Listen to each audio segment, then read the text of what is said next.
ದುಷ್ಕರ್ಮಿಗಳಿಂದ ಸಾರ್ವಜನಿಕ ಶೌಚಾಲಯ ಧ್ವಂಸ ಕ್ರಮಕ್ಕೆ ಆಗ್ರಹಿಸಿ ಸಾರ್ವಜನಿಕರಿಂದ ಪ್ರತಿಭಟನೆ.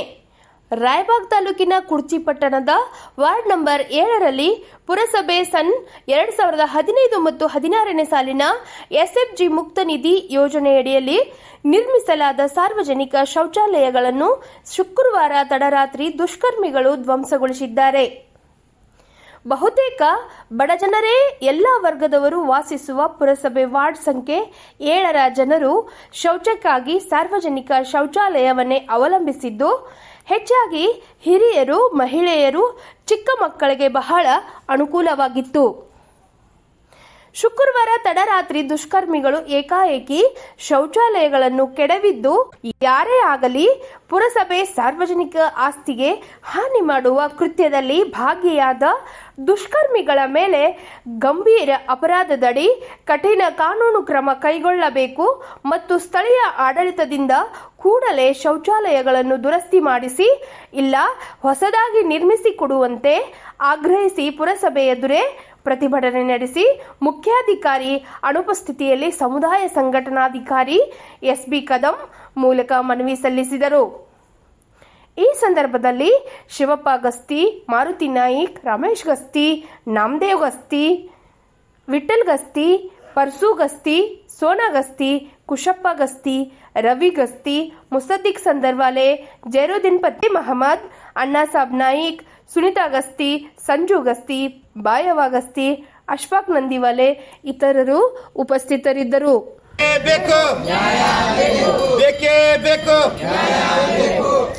ನಿನ್ನೆ ಕುರ್ಚಿ ಪುರಸಭೆ ವಾರ್ಡ್ ಸಂಖ್ಯೆ 7ರಲ್ಲಿ ಅದು ಸಾರ್ವಜನಿಕ ಮಾತಾಡಿದ್ರು ನಾವು. ನಿನ್ನೆ ರಾತ್ರಿ 1/5/2026 ಅಂದರೆ ನಿನ್ನೆ ರಾತ್ರಿ ಯಾರೋ ದುಷ್ಕರ್ಮಿಗಳು ರಾತ್ರಿ 2015-16 SFG ಮುಕ್ತ ನಿಧಿ ಯೋಜನೆಯಲ್ಲಿ ನಿರ್ಮಿಸಲಾದ ಸಾರ್ವಜನಿಕ ಶೌಚಾಲಯಗಳನ್ನ ನಿನ್ನೆ ಯಾರೋ ದುಷ್ಕರ್ಮಿಗಳು ಕೆಡವಿರ್ತಾರೆ ಸಂಪೂರ್ಣವಾಗಿ.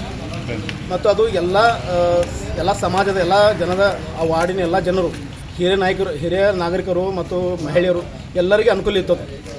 ಅದನ್ನು ನಿನ್ನೆ ಯಾರೋ ದುಷ್ಕರ್ಮಿಗಳು ರಾತ್ರಿ ಏಕಾಏಕಿ ಎಲ್ಲ ಕೆಡವಿದ್ದಾರೆ. ಅದು ಯಾರು ಅಂತ ಗೊತ್ತಾಗಿಲ್ಲ. ಆದ್ದರಿಂದ ದುಷ್ಕರ್ಮಿಗಳಿಗೆ ಅವ್ರಿಗೆ ಅವ್ರ ಮೇಲೆ ಕಾನೂನು ಕ್ರಮ ಜರುಗಿಸಬೇಕು. ಇದನ್ನು ಗಂಭೀರ ಒಂದು ಅಪರಾಧ ತಗೊಂಡು ಅವ್ರ ಮೇಲೆ ಕಾನೂನು ಕ್ರಮ ಜರುಗಿಸಬೇಕು. ಮತ್ತು ಅದೇ ಸ್ಥಳದಲ್ಲಿ ನಮಗೆ ಸ್ಥಳೀಯ ಆಡಳಿತದಿಂದ ಶೀಘ್ರ ಶೌಚಾಲಯವನ್ನು ದುರಸ್ತಿ ಮಾಡಿಸಬೇಕು ಅಥವಾ ಹೊಸದಾಗಿ ನಿರ್ಮಿಸಿ ನಮಗೆ ಕಟ್ಟಿಕೊಡಬೇಕು ಮತ್ತು ಸಾರ್ವಜನಿಕರ ಬಳಕೆಗೆ ಅದನ್ನು ಮುಕ್ತಗೊಳಿಸಬೇಕು. ಇದು ನಮ್ಮ ಆಗ್ರಹ ಐತಿ. ಇದ್ರ ಮುಖಾಂತರ ಸರ್ಕಾರಕ್ಕೆ ಕೇಳ್ಕೊತಾನೆ. ಈ ಮುಖಾಂತರ ಇದನ್ನು ಪಟ್ನ ಆ್ಯಕ್ಷನ್ ಇವರು ಸರ್ ಚೀಫ್ ಆಫೀಸರ್ ಅವರು ತೊಗೋಬೇಕು. ಈ ಮೂಲಕ ಯಾವಾಗ ನಿರ್ಮಾಣ ಆಗಿತ್ತು ಅದು?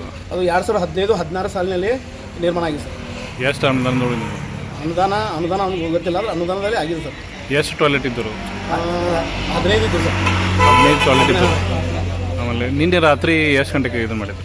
ಇದು ಟೈಮ್ ಗೊತ್ತಿಲ್ಲ, ರಾತ್ರಿ ವೇಳೆಯಲ್ಲೇ ಮಾಡಿದ್ದಾರೆ ಸರ್. ರಾತ್ರಿ ವೇಳೆ ಮಾಡಿ ಏನು ಉದ್ದೇಶ ಇರ್ಬೋದು ರೀ ಇದರಿಂದ? ಉದ್ದೇಶ ಹೆಂಗಂದ್ರೆ ನಮ್ಮ ಎಷ್ಟು ಜನಾಂಗದ ವಾಲ್ಮೀಕಿ ಜನಾಂಗದ ಜನರಲ್ಲಿ ನಾವು ಬಳಕೆ ಮಾಡ್ತೀವನ ಅದನ್ನು ಟಾರ್ಗೆಟ್ ಮಾಡಿ ಕೆಡಿಸಿದ್ದಾರೆ ಸರ್. ಅದನ್ನ ಯಾರು ಮಾಡಿದ್ದಾರೆ, ಅದ್ರ ಹಿಂದೆ ಯಾರಿದಾರ, ಅದ್ರ ಬಗ್ಗೆ ಇದು ಪೂರ ಎನ್ಕ್ವೈರಿ ಯಾಕೆ ಮಾಡಬೇಕು, ಅದರಲ್ಲಿ ಕ್ರಮ ಆಗಬೇಕು ಅವ್ರ ಮ್ಯಾಗ ಕಾನೂನು ರೀತಿ. ನಾವು ಇಲ್ಲೇ ಬಿಡೋದಲ್ಲ, ಮ್ಯಾಗ ನಾವು ಜಿಲ್ಲಾಧಿಕಾರಿಗಳಿಗೆ ಮತ್ತು ಜಿಲ್ಲಾ ಪಂಚಾಯತ್ ಸಿ ಅವ್ರ ಕಡೆ, ತಹಸೀಲ್ದಾರ್ ರಾಯಬಾಗ್ ಅವ್ರ ಕಡೆ ಎಲ್ಲರಿಗೂ ನಾವು ಮನವಿ ಕೊಡೋರು ಸರ್. ಶೀಘ್ರವಾಗಿ ನಮಗೆ ಯಾರು ಸ್ಥಳೀಯ ಆಡಳಿತದಿಂದ ಕಡಿಸ್ಕೊಡ್ಬೇಕು, ನಮಗೆ ಅನಾನುಕೂಲ ಆಗಬಾರ್ದಂಗೆ ಜಲ್ದಿ ಕಡಿಸ್ಕೊಡ್ಬೇಕು ಮತ್ತು ಅದನ್ನು ಬಳಕೆಗೆ ಮುಕ್ತಗೊಳಿಸ್ಬೇಕಂತಂದ್ರೆ ಈ ಮೂಲಕ ನಾವು ಕೇಳ್ಕೊಳ್ತೇವೆ. ನಮಗೆ ರೀ ರಾತ್ರಿ ನಮ್ದು ಸಂಡಾಸ್ ಇದ್ದದ್ರಿ, ಕಡಿ ಹೋಗ್ಯಾರ ರಾತ್ರಿ. ನಮಗೆ ಸಂಡಾಸ್ಕೊಂಡಾಗ ಜಾಗ ಇಲ್ರಿ, ನಾವು ಎಲ್ಲ ಅಲ್ಲೇ ಕುಂಡಿರ್ತಿದ್ದೀವಿ ರೀ, ಅನುಕೂಲ ಅಲ್ಲೇ ಐತ್ರಿ ನಮಗೆ. ಮತ್ತು ರಾತ್ರಿ ಬಂದು ಎಲ್ಲ ಕಡಿ ಹೋಗ್ಯಾರ. ನಾವು ಗರೀಬರ್ರಿ, ಸಣ್ಣ ಮಕ್ಕಳು ರೀ, ಹಿರಿಯರ್ರಿ, ನಾವು ವಯಸ್ಸಾದವ್ರಿ ಎಲ್ಲ ಕೂಡಿ ಅನುಕೂಲ ಇಲ್ಲದಾಗಿದ್ದದ ಎಲ್ಲ ಕೆಡವಿ ಕೊಟ್ಟಾರ್ರಿ. ಈಗ ನಮಗೆ ಕಟ್ಟಿ ಕೊಡ್ಬೇಕ್ರಿ ಅವ್ರು. ಯಾರು ಕೆಡಿಸ್ಯಾರ ಅಂತ ನಿಮ್ಗೆ ಅನಿಸ್ತದೆ? ನಮ್ಗೆ ಗೊತ್ತಾಗಿಲ್ರಿ. ರಾತ್ರಿ ಬಂದು ಬಾಗ್ಲ ತೆರಿಗೆ ಹೊಡ್ದ ಹೋಗ್ಬಿಟ್ಟತ್ರಿ, DCP ಕೆಡವ್ಯಾರಿ. ಎಷ್ಟು ಜನ ವಾಸ ಮಾಡ್ತಿದ್ರು ಅಲ್ಲಿ? ಎಷ್ಟು ಜನ ಇರ್ತಾರೆ ಅಲ್ಲಿ? ಇಲ್ಲ ಅಂದ್ರೆ ರೀ 400-300 ಮಂದಿ ಇದೀವ್ರಿ ನಾವೆಲ್ಲರೂ. ಎಲ್ಲರಿಗೆ ಅದ ಮುಖ್ಯ ಈಗ ಏನು ಮಾಡೋದ್ರಿ? ಈಗ ಲೌಕರ ಕಟ್ಟಿಸ್ಕೊಡ್ಬೇಕ್ರಿ. ಮುನ್ಸಿಪಾಲಿಟಿ ಅವ್ರಿ ನಮಗೆ ಲೌಕರ ಆಕ್ಷನ್ ತೊಗೋಬೇಕ್ರಿ, ಲೌಕರ ಕಟ್ಟಿ ಕೊಡ್ಬೇಕ್ರಿ. ಹೆಸರು? ಸುನಿತಾ ಸಿದ್ದು ಗಸ್ತಿ.